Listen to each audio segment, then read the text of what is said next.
Tomorrow is Veterans Day, and today we are sharing some very special stories of veterans that have served in the U.S. military. And joining me today actually is our very own Aubrey Urbanowicz's father, Dale Urbanowicz, a Navy veteran who served in the Vietnam War.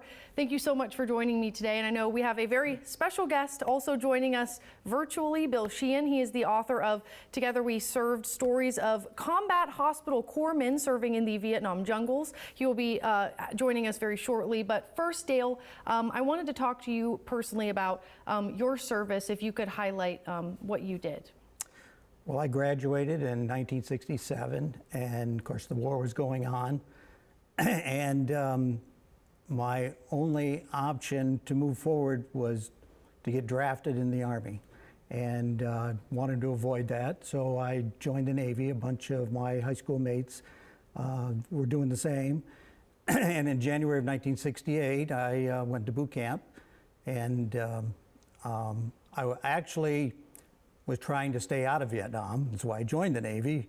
But I went into the medical corpsman occupation and went to school and started working in hospitals. I worked at Annapolis Naval Hospital, got some experience, and then I was able to transfer to Indian Head Naval Ordnance Station in Indian Head, Maryland. And from there, I actually wanted to see the world a little bit. I tried to get on a ship, couldn't get on a ship. Corpsmen were in demand because of Vietnam. So we were getting experience, and then they were shipping us over. And I actually had orders to Japan from Indian Head, and somebody caught wind that I hadn't been to Vietnam, and they changed them and ended up going to Vietnam. So. All right. And you mentioned Indian Head, and I know we're joined now by Bill, who served with you in Indian Head. But Bill, if you maybe want to talk about now why you felt it was so important to share the stories, not only obviously of Dale, but the other men that you served with in Vietnam. Absolutely. So I was in Vietnam in 1968. So I was 2 years ahead of Dale in boot camp, corps school, and so forth.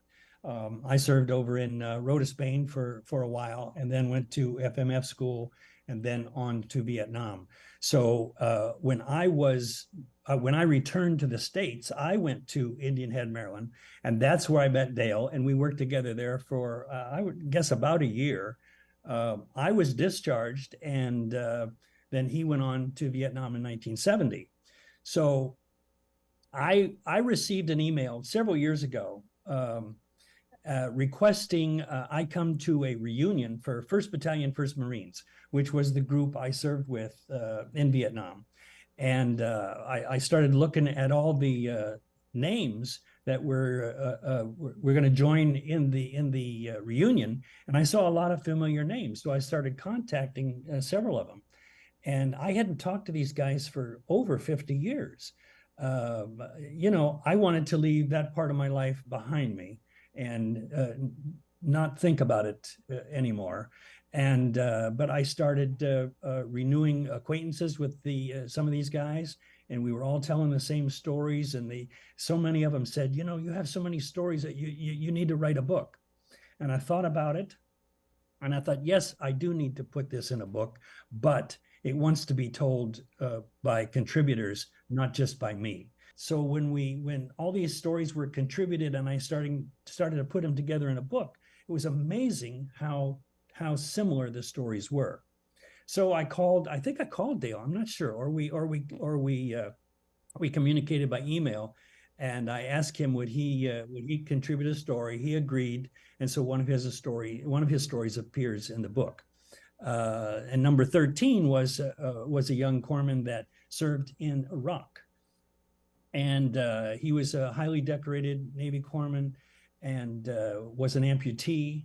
And I talked to him through the Gary Sinise Foundation, and we became good friends. And so his story appears in the book as well. Well, I know I and everyone here at WHSV appreciates your service, Bill, and of course your service, Dale. And thank you both so much for your time today. And again, thank you for your service. Thank you.